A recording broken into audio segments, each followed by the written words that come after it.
Take a step. Just one. Right where you are. Now what happened? You probably want to say, well, my foot lifted, the muscles pulled, the foot came down, the floor pushed back. That's a step. Fine. That's true. That's also the most boring possible answer to that question. Because for a small fraction of a second, while your foot was hitting the ground, something happened inside your leg that I think is one of the most peculiar facts about being a human being. Your shinbone for an instant became a battery, a real voltage-producing battery. Tiny, but real. And then you took the next step, and it did it again. And again, and again. Every step, your bones are producing little flickers of electricity. Right now, as you sit there, if you tap your foot, the bone in your foot is doing it. I'm going to tell you something funny. Almost all of human history went by, with people walking around and falling down and breaking bones and healing and getting old, and bone doctors looking at bones and dissecting them and weighing them and grinding them up to look at the powder, and nobody, not one person, knew that bones were doing this. Nobody, not the Greeks, not the Romans, not the great anatomists of Europe, not the doctors of the 1800s. The trick was happening trillions of times a day in every living animal on the planet, and the whole human species missed it. Until two scientists in Japan in the 1950s finally caught the bone in the act. How does that happen? How does a thing this strange hide in plain sight for that long? All right. Let me show you. We're going to start with the simplest possible thing, and then I'm going to show you a layer underneath that, and then a layer underneath that, and by the time we're done, I want you to have the feeling that the floor of your understanding has been pulled up and there's another floor, and another floor, and another floor. Start here. Take a step. Your foot hits the ground. Your weight comes down. What happens to your shin bone? It gets squeezed. That's all. The bone is a column of bone. The weight pushes from above. The floor pushes back from below, and the bone in between gets compressed. A tiny amount. You won't see it with your eyes. But if I had a sensitive enough instrument, I could measure the bone shortening a fraction of a millimeter every time you take a step. The bone is springy. It compresses, it bounces back, it compresses, it bounces back. Like a very stiff spring inside your leg. Okay. That's the obvious part. Bones get squeezed when you walk. A child knows this. A dog knows this. The question I want to ask you is, what is a bone? What is it actually made of? If you ask most people, they'll say bone is calcium, or bone is a kind of stone, or bone is a hard thing. None of these answers is wrong exactly, but they all miss what's interesting. Because if a bone were really just a hard, stony thing, it would shatter like a piece of chalk the first time you fell down. You couldn't walk on it. You couldn't run. You couldn't jump off a step. Try to walk on a column made of pure crystal.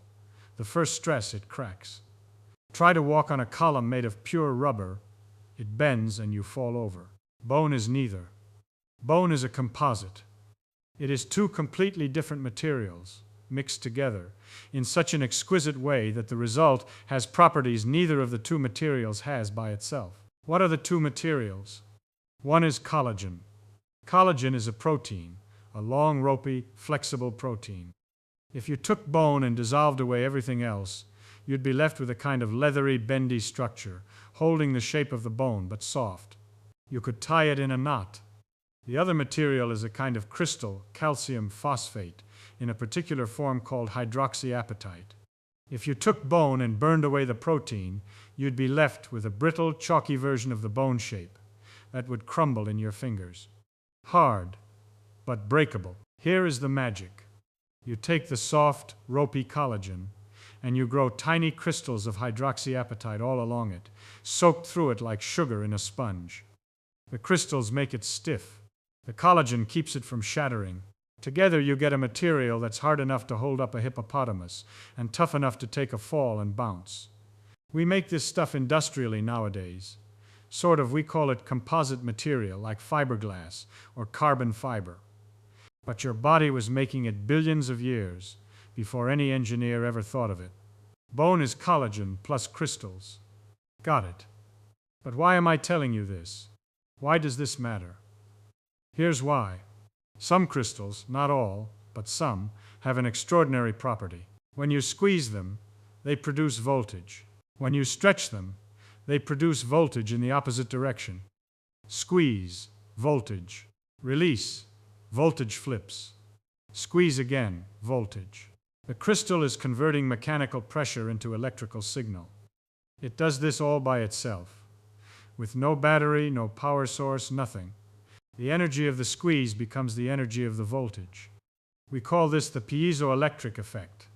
From the Greek piezo, meaning to press. This might sound like science fiction, but it is not. It has been known for a long time. In 1880, two brothers in France, Pierre and Jacques Curie, and yes, Pierre is the same Pierre who later married Marie Curie, these two brothers discovered the piezoelectric effect by squeezing crystals of quartz, of tourmaline, of Rochelle salt, and watching tiny needles twitch on their measuring instruments. They put a quartz crystal between two metal plates, squeezed it, and the needle on their voltmeter moved. They squeezed harder, the needle moved more. They released, the needle flipped the other way. They had found that certain crystals were tiny mechanical to electrical converters. The effect is reversible, by the way, you can run it backwards. Apply a voltage to the crystal, and the crystal physically deforms. Push, voltage, voltage, push. The crystal is a perfectly two-way translator between mechanical and electrical energy. This is not a curiosity. This effect runs your modern life in ways you do not notice. The little spark when you click an electric stove lighter, that is a piezoelectric crystal getting whacked by a spring-loaded hammer. And the crystal converts the whack into a voltage big enough to jump a spark across a gap. The reason your old quartz watch keeps such good time, the inside of that watch is a tiny sliver of quartz, and an oscillating voltage is making it vibrate at exactly 32,768 times per second, and the watch counts those vibrations to know what a second is. The microphone on a phonograph needle, the sonar on a submarine, the device that listens to a baby's heartbeat in the womb, every one of these is a piezoelectric crystal converting mechanical motion into electrical signal, or back the other way. The piezoelectric effect is everywhere. But here is the thing the Curies did not know in 1880. Here is the thing nobody knew for another 70 years. The piezoelectric effect doesn't just happen in inorganic crystals like quartz. It happens in something else. It happens in a particular kind of biological material. It happens, and we are back to the leg now, in collagen. In 1953, a Japanese researcher named Eiichi Fukada was studying wood. Why? Because wood, like bone, is a composite material with fibers and crystals, and he was trying to understand its mechanical properties. He was finding that wood, when stressed, produced tiny voltages. So Fukada had this thought: what about other biological tissues? What about tendon? What about skin?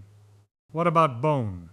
He teamed up with a colleague, Iwao Yasuda, who was a surgeon in Japan.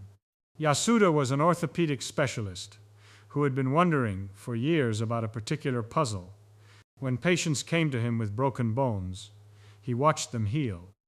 Sometimes he watched the healing go wrong, and he noticed that the bones that healed best were the ones that got used during healing. Patients who walked carefully on their healing legs, who flexed their healing arms, healed faster and stronger than patients who lay perfectly still. The reverse was also true. Patients in long casts, or patients who were bedridden, came out with bones thinner and weaker than they went in. There was no good explanation. Bones somehow knew whether they were being used. Yasuda suspected it might be electrical, but he had no way to prove it. In 1957, Fukada and Yasuda published a paper. The title was simple: On the Piezoelectric Effect of Bone. They had taken pieces of dried bone, put them between electrodes, squeezed them with a precise mechanical apparatus, and watched the voltage rise. Bone did exactly what quartz did. Bone was piezoelectric. The collagen in the bone was the active ingredient. Squeeze the bone. The collagen fibers got distorted. The distortion produced voltage. Release the squeeze, the voltage flipped. Just like quartz. Just like a watch. When you take a step, your bone is doing exactly this. The compression of your weight on your leg is squeezing the collagen, and the collagen is producing a tiny voltage across the bone. We are talking small voltages, millivolts, sometimes microvolts. But voltages are voltages. A cell can detect those. We will get to the cells in a minute. For now, just hold the picture. Walk a mile and your bones generate millions of these little electrical pulses. Stand still, no signal. Walk. Signal. Run. Bigger signal. Jump. Bigger still. Your bones, in some sense, are a kind of gate detector telling your body this is how hard you are being used, and this is where the load is going. Pause. Take stock. We have climbed up a couple of layers now. Bone is a composite. The crystals in the composite are piezoelectric. When you walk, your bones produce voltage. That alone is already weird and beautiful. Most people, if you ask them to design a skeleton, would not say, and by the way, let's make the whole thing into a battery. It seems unnecessary. It seems like an accident. But here is where it gets interesting. Because of course your body does not generate things for no reason. If your bones make voltage when you walk, the obvious next question is, does anything in your body care? Does anything notice the voltage? Or is it just a side effect, like the sound a cricket makes when its leg parts rub together? You make a noise, but the noise itself doesn't do anything? To answer this, we have to back up almost 70 years before the Japanese discovery to a German anatomist who never knew anything about electricity in bones at all. His name was Julius Wolff.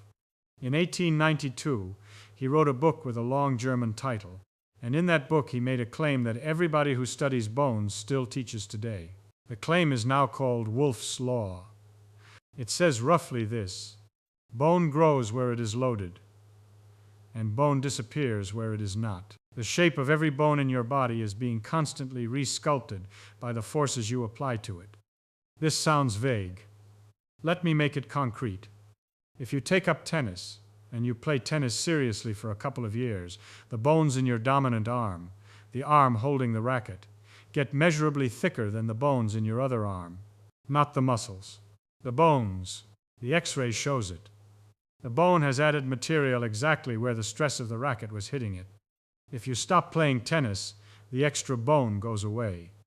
The body takes it back. Bone is not a static thing, like a piece of granite. Bone is alive. It is getting taken apart and rebuilt all the time, and the rebuilding goes wherever the stress is. Children's bones grow in patterns shaped by how the children move. Ballet dancers' foot bones thicken in particular places and along particular axes. Boxers have characteristic hand bones with denser knuckles. Old people who break a wrist and then immobilize it in a cast for 6 weeks come out with the bones in that wrist visibly thinner than the other side. The cast protected the wrist from forces, and so the body, with its remarkable thrift, took back the unused material. Bone is some of the most thrifty stuff in the body. It does not waste itself where it is not needed. Now, Wolff was not a foolish man. He had measured bones from people of every profession, every age, every condition. He saw the patterns. He saw the way bones thickened along the lines of stress and thinned where there was none. He proposed that the bone was somehow responding to the forces it experienced.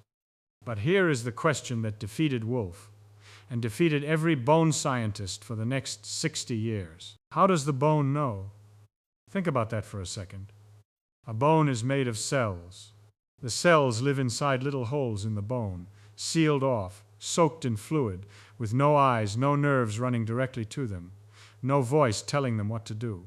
How does a tiny cell, buried inside a piece of solid bone material, know whether the bone around it is being heavily loaded by a tennis racket or just sitting on a couch? The cell cannot see the racket. The cell cannot feel the floor. The cell does not know about Wolff's Law. The cell does not know about tennis. And yet the cell behaves differently, building bone where there is stress, dissolving bone where there is not. Somehow, the message about external loading is making its way down to a microscopic cell sealed inside a solid mineral matrix. This was a great mystery. From 1892 to 1957, 65 years, nobody could explain it. Lots of guesses. Maybe the cell felt small fluid pressure changes. Maybe it felt vibrations. Maybe there were chemicals released by stress. None of it added up. None of it had a clean mechanism that worked across all the different patterns we knew about. And then, in 1957, Fukada and Yasuda's paper came out and the lights came on. Of course, the piezoelectric effect. The bone, when stressed, produces a voltage. And the cells inside the bone, the living cells, sitting in their little holes doing their slow work, these cells can detect voltage. Cells are very, very good at detecting voltage. Every cell in your body is a tiny electrochemical machine with charged particles moving across its membrane all the time. A cell can absolutely tell whether the bone around it is electrically quiet or electrically humming. Here is the picture. You take a step. Your bone is squeezed. The collagen makes voltage. The voltage exists for a fraction of a second across the bone, in particular spots where the stress is greatest. The cells in those spots feel the voltage. The cells, having felt the voltage, change their behavior. They lay down more bone material. The bone gets thicker in the high voltage spots, which are the high stress spots, which are exactly the places that need to be thicker. Mystery solved. Wolff's law explained. The bone is using piezoelectricity as its internal nervous system, telling its own cells where to build and where to leave alone. And the whole thing runs on the energy of you walking around. No external power, no instructions from the brain. The bone is its own self-tuning structure. I want to stop and admire this for a moment, because this is to me one of the most elegant tricks in all of biology. Think about the design problem. You have a skeleton. The skeleton has to support your body, but the loads on your skeleton are different for everybody. A blacksmith puts huge loads on his arms. A ballet dancer puts twisting loads on her feet. A pregnant woman puts new loads on her hips. A child grows bigger, and the loads grow with the child. The body cannot possibly know in advance how to build a skeleton perfectly suited to every individual life. So instead of trying to know in advance, the body uses a feedback loop. Stress the bone, and it tells itself, more material here. Don't stress it, and it says, less material here. The skeleton tunes itself in real time to the life you actually live. And it does it using a piece of physics that human engineers did not even understand until 1880. This is so good a design that I want to ask you something. Could you have come up with this? Honestly? If somebody handed you the problem, design a skeleton that automatically reshapes itself to the loads experienced by the individual organism, with no external power source and no central control system, would you have said, I know, let's use the piezoelectric properties of collagen fibers? Of course not.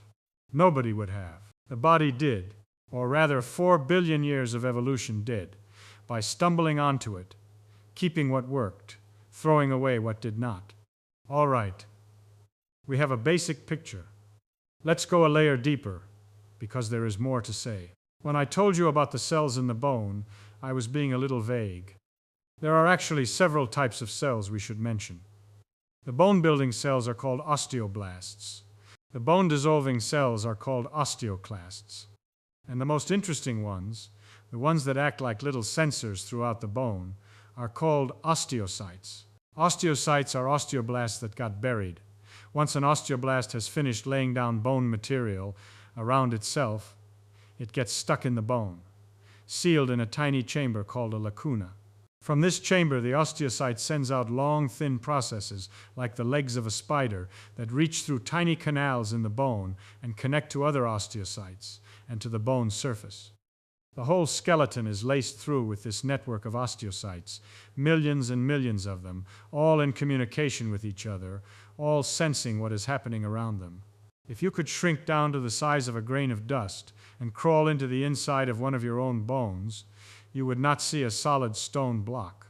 You would see a vast, branching, three-dimensional web of cells, each one in its own little chamber, each one with thread-like arms reaching out through tunnels in the mineral, each one whispering chemically to its neighbors. The bone, on the inside, is a kind of buried city.